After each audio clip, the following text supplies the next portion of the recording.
Good morning all dear my students. आज हम पढ़ेंगे Hindi class 6 subject Hindi first है और चैप्टर सेकंड एक नई प्रजाति के भिखारी। मतलब नई नई तरीके के भी भिखारी होते हैं, हमें तो नहीं पता था। तो आज हम इस चैप्टर के माध्यम से हम सीखेंगे कि जो नई प्रजाति के भिखारी होते हैं वो होते कैसे। लेकिन हालांकि मैंने नई प्रजाति के भिखारी मैंने देखा है अपनी लाइफ में एक बार, और करेंटली अभी मैं रोज देखता हूँ नई प्रजाति की भिखारी, लेकिन वो तो रेगुलर हो गया मेरे लिए।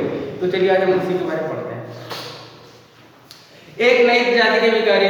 भिखमंगे तो आपने देखा ही होगा, आप भिखमंगे तो आपने देखे ही होंगे गली बाजार में, मंदिर मस्जिद के आसपास, रेल बसों आदि में, और किसी न किसी भिखमंगे ने कभी न कभी कहीं न कहीं आपके सामने भीख का कटोरा बढ़ाकर या अपना हाथ फैलाकर ईश्वर के नाम पर आपसे रुपए या 2 रुपए मांगे होंगे और आपके उसकी हालत में गरीबी पर तरस खाकर दे दिए होंगे। बिल्कुल सही है।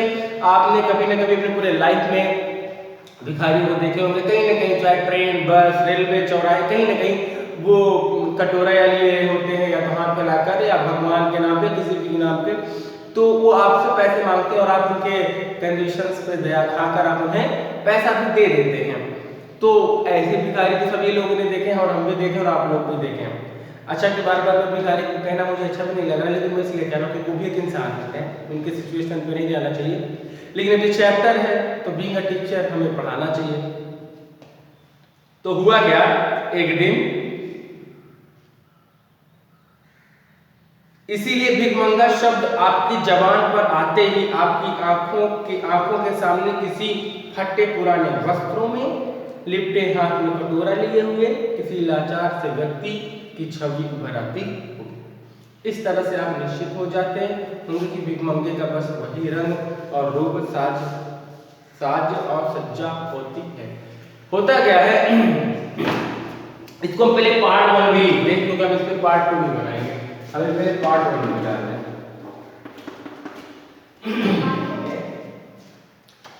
हम आपको ये बताना चाहते हैं कि अभी जैसे अपनी ये जो अभी मैंने पहला पैराग्राफ पढ़ा है और पहले पैराग्राफ मैं अपने हिसाब से समझाता हूँ कि जब कभी भी हम सभी लोग ने भिखारी को देखा है। भिखारी कैसे होते हैं, रेलवे स्टेशन पे, बस पे, मतलब गांव में भी देखने को मिलते हैं, और या तो वो कटोरा लिए होते हैं या तो हाथ फैला के भगवान ईश्वर का नाम लेके आपसे मांगते हैं। चलिए ठीक है। दूसरी बात ये भी आता है कि अभी अपने चैप्टर का नाम है नई प्रजाति के भिखारी। जब हम भिखारी की बात करते हैं, भिखमंगे की बात करते हैं, तो हमारे माइंड में पिक्चर बनती है। पिक्चर मतलब गरीब होगा पहले, दूसरा कपड़े गंदे होंगे, तीसरा फटे पुराने होंगे, घर नहीं होगा, अगर होगा तो झोपड़ी टाइप, मतलब एक अपना एक पिक्चर बन जाता है भिखारियों के लिए। तो हम सोचते हैं भिखारी ऐसे होंगे। कभी आप फटे पुराने गंदे पहन चले जाओ कहीं पर, बोलते यार भिखारी बन के आज आ गए हो क्या। तो ये वर्ड क्यों बोलते हैं, क्योंकि एक माइंडसेट, एक पिक्चर बना हुआ तैयार है जिससे ये पता चलता है कि यार ये तो भिखारी। अब हम आगे चलते हैं नेक्स्ट पैराग्राफ में। अब जो आपका नेक्स्ट पैराग्राफ है, नेक्स्ट पैराग्राफ ये है, मगर साहब सच मानिए ये तो भिखमंगे की अति साधारण सी प्रजाति, यानी ये बहुत सिंपल थी, ऑर्डिनरी बहुत सिंपल सी जाति है भिखारियों की, जिससे आप बिल्कुल वाकिफ हैं भाई भिखारी है, बिल्कुल आप जाने। पिछले कुछ सालों से हमारे देश में भिखमंगे की एक विशेष प्रजाति पैदा हो गई। पिछले कुछ सालों से हमारे देश में भिखमंगों की एक नई प्रजाति क्या हो गई है, पैदा हो गई है। इस प्रजाति के भिखमंगे अपना विशेष सामाजिक स्थान और मान रखते हैं। इस प्रजाति के जो भिखमंगे होते हैं अपना विशेष सामाजिक स्थान और मान रखते हैं। इनमें साधारण किस्म के भिखमंगों जैसा कोई लक्षण नहीं पाया जाता है। जो साधारण होते हैं भिखमंगे, उनको कपड़ा गंदा होता है, फटे होते हैं, कैसे मांगते हैं, मतलब वो ऐसा होता है। लेकिन इनके अंदर साधारण प्रजाति के जितने भी भिखमंगे होते हैं उनकी क्वालिटीज इनके अंदर नहीं होती है, वो अपना सब मेंटेनेंस क्लियर करके रखते हैं। चलिए देखिए क्या होता है। सबसे बड़ी बात तो यह है कि आप इन भिखमंगों को आसानी से पहचान भी नहीं सकते। वाह भाई क्या बात है, इनको आप आसानी से पहचान भी नहीं सकते। चलो कैसे पहचाना जाए? ये वो भिखमंगे हैं जो खाते पीते तन बदन पर देसी घी की अच्छी खासी चर्बी चढ़ने के बावजूद महंगी खादी के चमचमाते दुधिया वस्त्र पहनकर भीख के व्यवसाय को संपन्न करते हैं। जो खादी पहन के, जो घी खा के चर्बी बढ़ा कर भीख के व्यापार को संपन्न करते हैं, वो बढ़ाते हैं, महंगी महंगी खादी को चमचमाते दुधिया वस्त्र पहनकर भीख के व्यवसाय को संपन्न करते हैं, उस पर भी अपने हाथों में छोटा बड़ा कटोरा लेकर नहीं, बल्कि मजबूती से सिलवाई गई कपड़े की बड़ी बड़ी थैलियां लेकर चलते हैं, बड़ी बड़ी थैलियां लेकर चलते हैं। इन भिखमंगों को तो बात ही निराली है, इन भिखमंगों की तो बात ही निराली है। क्या निराली है? ये मत वाले देश की साधारण जनता से भीख की रस्म तो कभी कभार ही अदा करते हैं। ये मत वाले देश की साधारण जनता से भीख मांगने की रस्म तो कभी कभार अदा करते हैं, अन्यथा तो देश अथवा समाज के प्रभावशाली और धन्य लोगों के पास ही अपनी बड़ी बड़ी खाली थैलियां पहुंचाते हैं। किसके पास पहुंचाते हैं? धनाढ़ लोगों के पास बड़ी बड़ी थैलियां पहुंचाते हैं, तो उनमें ठूस कर नोट भरे ही उन्हें वापस करते हैं। असल में ये हमारे देश के पूंजीपतियों के स्टैंड के भिखमंगे होते हैं। असल में ये हमारे देश के पूंजीपतियों के स्टैंडर्ड्स के भिखमंगे होते हैं। छोटे मोटे लोगों से भीख मांगना तो इनके लिए कुएं में डूब मरने वाली बात है। छोटे मोटे लोगों से भीख मांगना तो इनमें कुएं में कूदने जैसा है। लाखों करोड़ों का माल डकार कर भी हमेशा भूखी बकरी की तरह मिमियाते रहते हैं। हजारों करोड़ लाखों का ये पैसा डकार ले जाते हैं, फिर भी उसकी भूखी बकरी की तरह मिमियाते रहते हैं और आए दिन किसी न किसी के सामने झोली फैलाए रहते हैं। और इस प्रजाति के भिखमंगों की संख्या भी दिन ब दिन खरपतवार की तरह बढ़ती जा रही है। जैसे खरपतवार रबिश इसको बढ़ता जाता है, वैसे इनकी भी तादाद बढ़ती जा रही है। इनकी बढ़ती हुई संख्या को ध्यान में रखते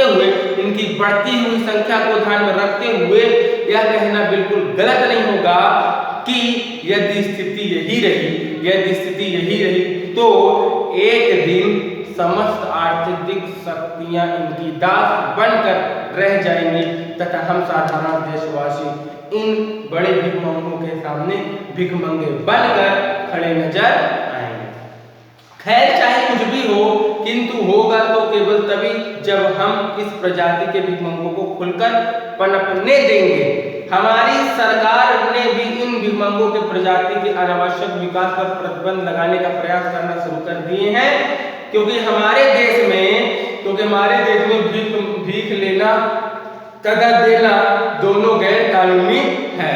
भीख लेना और भीख देना दोनों गैर कानूनी हो गए हैं। बहुत से भीख मंगे कानून की चपेट में आ चुके हैं, तथा कुछ आने वाले हैं। इस देश के नागरिक होने के नाते भी कर्तव्य बनता है, हमारा भी कर्तव्य बनता है कि हम ऐसे दबंग भिखमंगों को पनपने से रोकने का प्रयास करें, अन्यथा ये भिखमंगे हमें और हमारे समाज को भीख मांगने की प्रवृत्ति से मुक्त नहीं होने देंगे।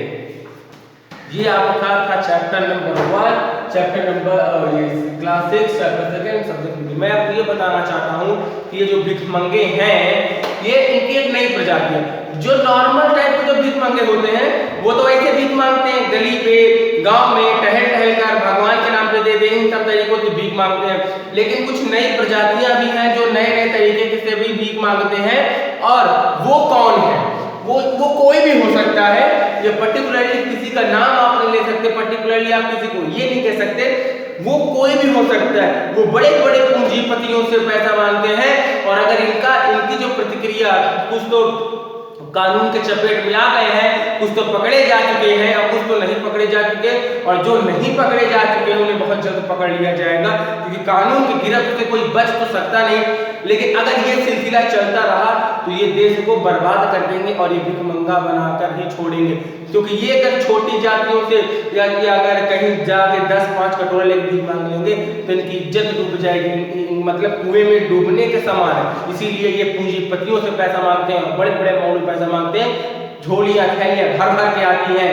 तो ऐसे ये कोई गवर्नमेंट ऑफिसर भी हो सकते हैं, कोई कुछ भी हो, कोई पॉलिटिशियंस भी हो सकते हैं, मतलब ये पर्टिकुलरली किसी को टारगेट नहीं किया जा रहा, ये कहा जा रहा है ये कोई भी हो सकता है। एक नई प्रजाति के जो भिखारी हैं, ये इनका क्या है कि ये चाहे पूंजीपतियों से पैसा मांगते हैं, जिनका केवल मांगना है, डराना धमकाना, कोई भी चीज हो सकता है, किसी भी थीम पर, किसी भी विषय पर, किसी भी कोई भी सब्जेक्ट हो सकता है प्रॉब्लम में आ गए हो सकता है। अपने कानून में, अपने देश में भीख लेना और भीख देना, अगर हम इसको अपने लैंग्वेज में कहें, रिश्वत देना और रिश्वत लेना, यानी भीख देना और भीख लेना दोनों ही गैर कानूनी है। कुछ इसमें जो गैर कानूनी जो काम करते हैं वो पकड़े भी जा चुके हैं और कुछ पकड़े भी जाएंगे। लेकिन ये जो एक नई जो प्रजाति के जो भिखारी हैं, इनको खत्म करना और अपने देश से ये बहुत अनिवार्य है। अगर ये खत्म हो गया तो देश अच्छा है, नहीं तो देश को ये तो बर्बाद कर ही डालेंगे। ये कोई भी हो सकता है, जरूरी नहीं, एक नॉर्मल इंसान भी हो सकता है, एक साधारण व्यक्ति हो सकता है, एक कुर्सी पे बैठा है जिसका गलत फायदा उठा रहा है, हो सकता है कि गवर्नमेंट एम्प्लॉय हो जो रिश्वत लेके काम करता हो, कोई भी हो सकता है, किसी भी पोस्ट पर है, कुछ भी कर सकता है। तो ये जो भीख मांगना है ये छोड़ना चाहिए। अगर अपने देश का विकास, अपने देश की उन्नति अगर हम लोग चाहते हैं तो ये बहुत गलत चीज है। अगर आगे बढ़ना है तो तरक्की करें, बेटा ये मोरल स्टोरी ये निकलती है, भीख मांगने हम लोग को छोड़ना चाहिए। आगे बढ़ना है तो पढ़ें लिखें, तरक्की करें, मेहनत करें और मेहनत से पैसा कमाएं। जब हम मेहनत से पढ़ेंगे लिखेंगे और मेहनत से पैसा कमाएंगे तो नो डाउट देश भी उन्नति करेगा, इसमें कोई शक नहीं, कोई 1% का भी इसमें झूठ नहीं है कि देश तो तरक्की नहीं करेगा। बट आपको ईमानदार बन जाना चाहिए और आपको पढ़ना लिखना चाहिए और अपने देश के प्रति सेवा करना चाहिए, देश ऑटोमेटिकली करेगा। ये नई प्रजाति के भिखारियों को खत्म करना चाहिए और इनसे बचना चाहिए। ओके, मुझे ये लगता है कि आपने इस वीडियो को देखा और आप समझ गए। अगर आपको फिर भी नहीं समझ में आया तो चैप्टर को पढ़िए, फिर वीडियोस को देखिए, फिर भी नहीं आता है। ओके, लेटेस्ट अपडेट के लिए हमारे इस चैनल को आप सब्सक्राइब करिए और लेटेस्ट अपडेट आपके यूट्यूब पे क्लिक करें। Okay, thank you so much.